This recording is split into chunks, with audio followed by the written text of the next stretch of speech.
how are you all? Hope you all are good. So today, students, we are going to start our 6th chapter of class 4. That is about sources of water. पानी के different sources, किस तरीके से हमको पानी कहाँ से मिलता है, that all we are going to study about today. So first of all, we are having about water. What is water? पानी क्या है, इसके बारे में आज हम पढ़ेंगे. Our Earth is the only planet that has water. पूरे आपके सोलर सिस्टम में एक ऐसा प्लैनेट है जिसपे पानी प्रेजेंट है. Water is there. It is found in ocean, rivers, wells and more. ठीक है, ओशियन में, रिवर्स में, सीज में, हर जगह हमको यहाँ पानी मिल जाता है. Water is essential for life. पानी बहुत जरूरी है. We can not live without it. We need water for drinking, cooking, bathing, washing etcetera. तो पानी कुल मिला के बहुत ज्यादा जरूरी है. हम पानी के बिना नहीं रह सकते हैं. बहुत सारे ऐसे पर्पसेस है कि नहाने के लिए, खाना बनाने के लिए, ठीक है, क्लीनिंग के लिए, वॉशिंग के लिए, सभी चीजों के लिए हमें पानी की बहुत ज्यादा रिक्वायरमेंट होती है. ठीक है, चलो. तो सबसे पहले हम पढ़ते हैं सोर्सेज ऑफ वाटर. वाटर के क्या क्या सोर्सेज हैं. Number 1 is rain. देखो, कुछ सोर्सेज हमारे नेचुरल होता है, कुछ हमारे मैनमेड होते हैं. सोर्सेज मतलब क्या, कहाँ से हमको पानी मिलता है. तो कुछ तो नेचुरल सोर्सेज है, कुछ हमारे मैनमेड है. तो एक एक करके हम लोग पढ़ेंगे. Number 1 is rain. रेन कैसा सोर्स है आपका. रेन आपका नेचुरल सोर्स है, क्योंकि ये हमको बाय नेचर मिला हुआ है. ठीक है, कैसे. Rain is a main source of water and it is the purest form. ठीक है, रेन क्या है आपका, बहुत ज्यादा, ये बोलो सबसे मेन सोर्स ऑफ वाटर क्या है, रेन ही. और ये बहुत ही प्योर फॉर्म में हमको मिलता है. इसमें इतनी इम्प्योरिटीज नहीं होती है. चल, it becomes impure when it falls through the polluted air on the earth surface. लेकिन ये तब इम्प्योर हो जाता है जब अगर क्या आपके पोल्यूशन की वजह से, आपको पता है हमारे अराउंड इस वक्त इतना पोल्यूशन है, हमारी एयर पोल्यूटेड रहती है, इसकी वजह से जितना भी रेन वाटर भी है वो भी पोल्यूटेड हो जाता है, इम्प्योर हो जाता है. Farmers depend on the rain to irrigate the fields. आपके जितने भी फार्मर्स है वो किसके ऊपर, बारिश के ऊपर ही डिपेंडेंट होते हैं. किस चीज के लिए, जो इनकी फील्ड है, खेत है, उनमें पानी की रिक्वायरमेंट होती है, इरिगेशन चाहिए होता है, तो उसके लिए वो रेन के ऊपर ही डिपेंडेंट होते हैं. Next is underground water. Underground water कौन सा पानी है. Rain water seeps into the soil through very small pores and reaches the layer of soil head rock as underground water. अब होता क्या है, हमारे ग्राउंड पर छोटे छोटे से, बहुत ही छोटे छोटे होल्स होते हैं, जिसके थ्रू जितना भी बारिश का पानी धीरे धीरे सीप कर जाता है, कहा, उस होल्स के थ्रू ग्राउंड के अंदर. ठीक है, और ग्राउंड के अंदर जाकर ही वो पानी क्या कहलाता है आपका, अंडरग्राउंड वाटर कहलाता है. ठीक है, यानी कि हमारे ग्राउंड के नीचे भी पानी है, that is known as underground.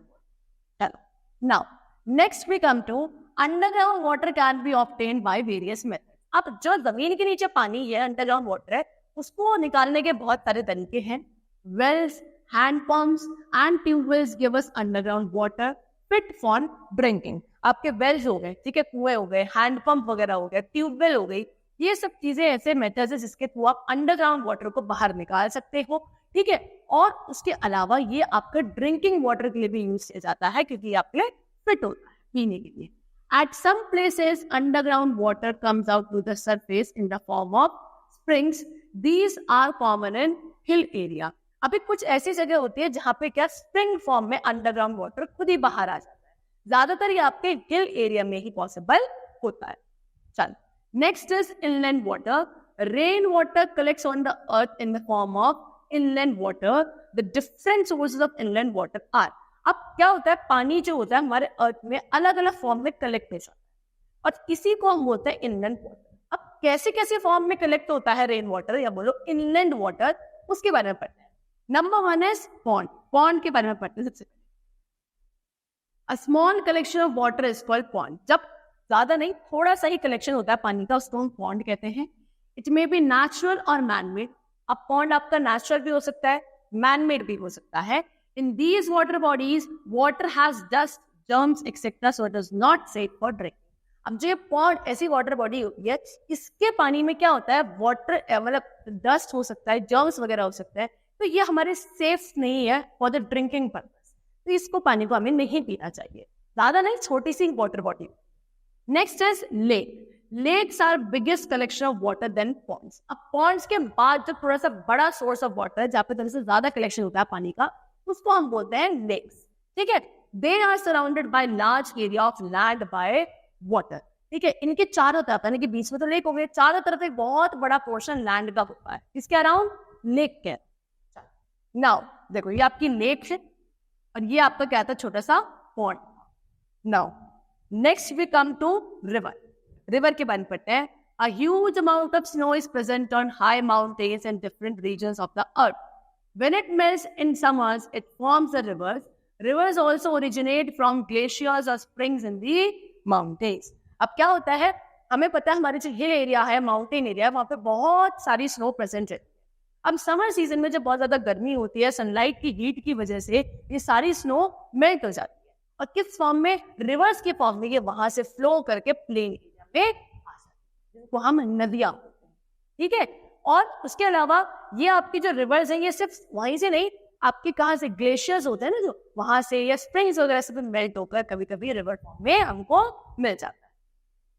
Some of India's biggest and smallest rivers like the Ganga, Yamuna and the Brahmaputra originate in the Himalayas. अब कुछ हमारी इंडिया की काफी बड़ी और सबसे छोटी रिवर्स भी हैं, जैसे कि अब गंगा, यमुना, ब्रह्मपुत्र, ये सारे रिवर्स के, ठीक है. ये कहाँ से ओरिजिनेट होती हैं? हिमालय से. हिमालय आपके माउंटेन्स है, काफी बड़े माउंटेन्स है, वहां से, वहां की बर्फ से पिघलकर आपकी ये वाली क्या बनती है, रिवर्स बनती हैं. They carry water through out the year, और इनमें हमेशा थ्रू आउट द ईयर पानी रहता ही रहता है, ठीक है. चलो, when a river tumbles down almost vertically from a height, then it is called waterfall. और जब क्या होता है, वर्टिकली काफी ऊंचाई से पानी इस तरीके से वर्टिकली नीचे की तरफ बहकर आता है, इसको आप क्या बोलते हो, वाटरफॉल, है ना. It looks very beautiful but water from these rivers is not fit for drinking. ठीक है, लगता तो बहुत सुंदर है वाटरफॉल, जब ऐसे पानी बहकर आता है देखने में बहुत अच्छा लगता है, लेकिन ये वाला पानी पीने के पर्पस के लिए सेफ नहीं, ठीक है. Now next is oceans and seas. Oceans and seas are the biggest source of surface water. There are 5 oceans in the world. अब सबसे बड़ा सोर्स ऑफ वाटर अगर हमारे अर्थ सरफेस पे है, वो ओशियंस और सीज वाला ही वाटर बॉडी है, ठीक है. कितने? अराउंड 5 ओशन हमारे पूरे वर्ल्ड में है. That is Pacific, Atlantic, Indian, Arctic and Antarctic ocean. तो सबसे बड़े आपके 5 ओशंस पूरे वर्ल्ड में है, जिनके नाम आपको गिवन है. तो we have to learn the names of these oceans: Pacific, Atlantic, Indian, Arctic and Antarctic. Next, a sea is also a large body but it is smaller than an ocean. अब sea भी जो है, sea भी एक water body ही है, काफी बड़ी water body होती है, लेकिन ओशियन से छोटी, ठीक है ना. The place where the sea meets land is called a coast. अब वो जगह जहाँ पे एक sea एक लैंड के साथ, लैंड वाले पोर्शन के साथ ऐसे मीट करते हैं, देखो इस तरीके से, ये सी वाटर है और ये लैंड वाला पोर्शन है. इस वाले पॉइंट को जहां पे दोनों मीट करते हैं, इसको बोला जाता है क्या, कोस्ट, ठीक है ना. जहां पे sea meets land, that place is known as coast.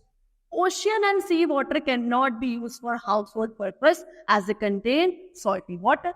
Ocean का पानी और सी का जो पानी है, उसको हम हाउसहोल्ड पर्पस के लिए यूज नहीं कर सकते, क्योंकि सारा पानी सॉल्टी होता है, ठीक है, नमकीन होता है, खारा पानी जिसको बोला जाता है, ठीक है ना.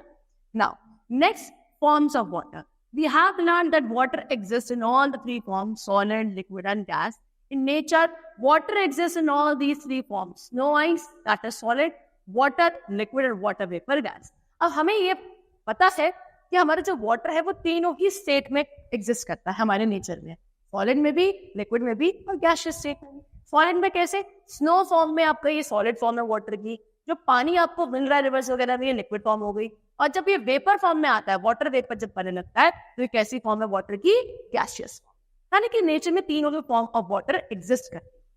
चलो, now next is how is salt extracted from sea water. अब हमें ये पढ़ना में पता है सी वाटर और ओशन वाटर में नमक होता है, इसको कैसे बाहर एक्सट्रैक्ट किया जाता है, निकाला जाता है सी वाटर से, वो हमें पढ़ना है.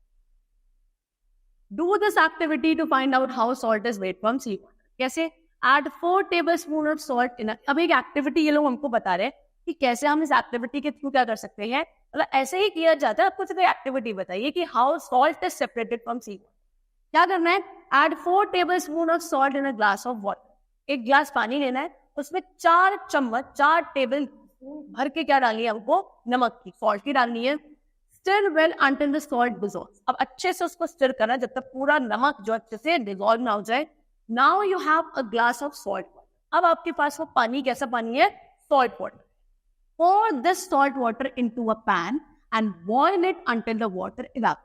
आप इस पूरे ग्लास ऑफ वाटर को, जो सॉल्ट वाटर है, इसको एक पैन में डालो और इसे बॉईल करो. तब तक बॉईल करो जब तक आपका सारा का सारा पानी इवेपोरेट होके ना उड़ जाए. After all the water gets evaporated, you find a layer of white powder at the bottom of the pan. जब सारा का सारा पानी बच्चों इवेपोरेट हो जाएगा तो आपको क्या दिखेगा? एक व्हाइट पाउडर की लेयर सी दिखेगी. कहाँ? आपके पैन में नीचे डिपॉजिट हो चुकी है ना. And this white powder is actually the salt that you had put in the water.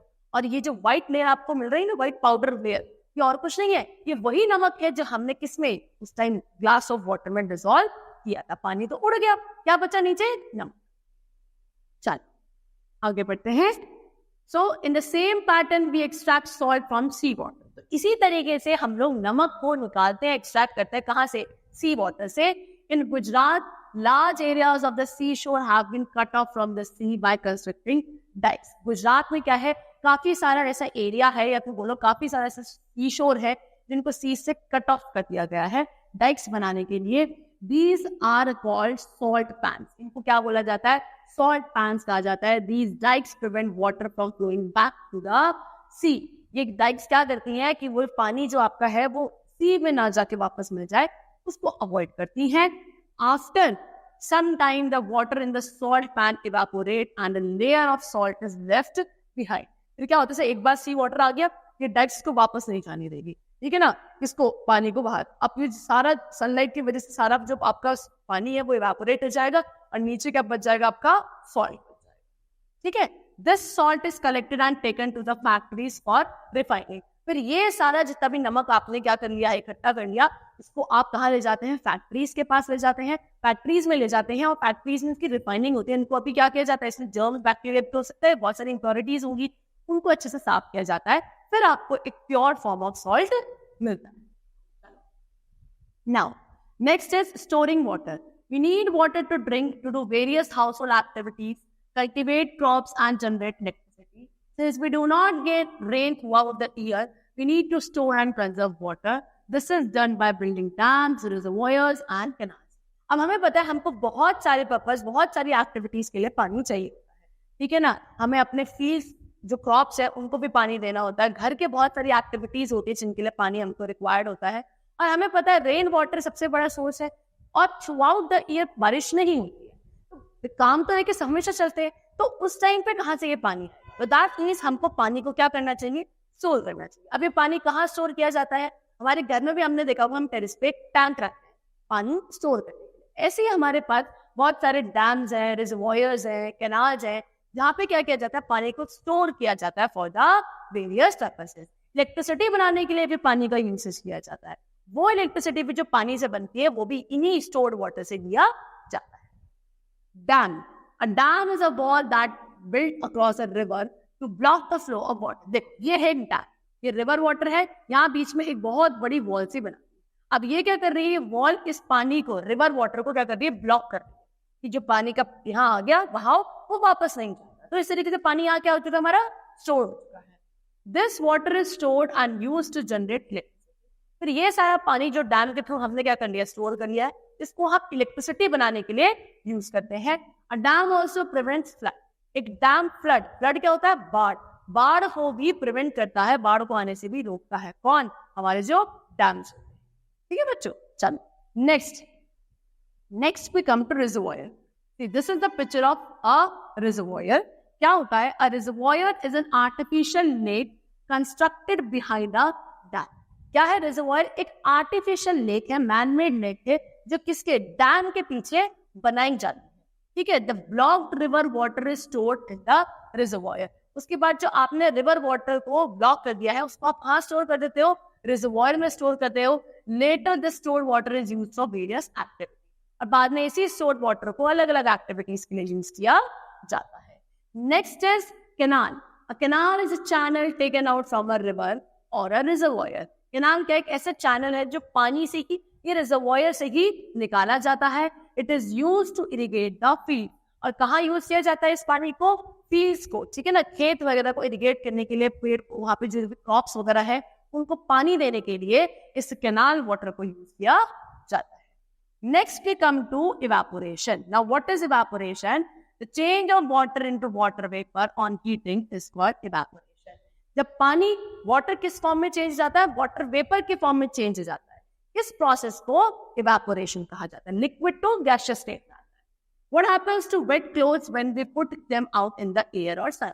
हम देखा होगा मम्मा क्या करती है, मॉर्निंग में कपड़े धोने के बाद क्या उसको ऊपर टेरेस पे जाकर धूप में सुखाया, तो क्या होता है, क्या है उनके साथ? उनके साथ ये होता है बच्चों, they dry up after some time because the heat from the sun changes the water into water vapour. Evaporation takes place faster when it is windy, hot and exposed area is more. ठीक है, जब आप गीले कपड़ों को ऊपर डाल आते हो तो जो सन की हीट होती है, वो हीट सनलाइट से जो हीट आ रही है, वो उस कपड़ों के अंदर जो पानी है उसको किस फॉर्म में चेंज कर देती है? वाटर वेपर की फॉर्म में चेंज कर देती है। वाटर वेपर सारा इवेपोरेट हो जाता है और पानी इसमें से सारा गायब, और गीले कपड़े क्या हो जाते हैं? ड्राई।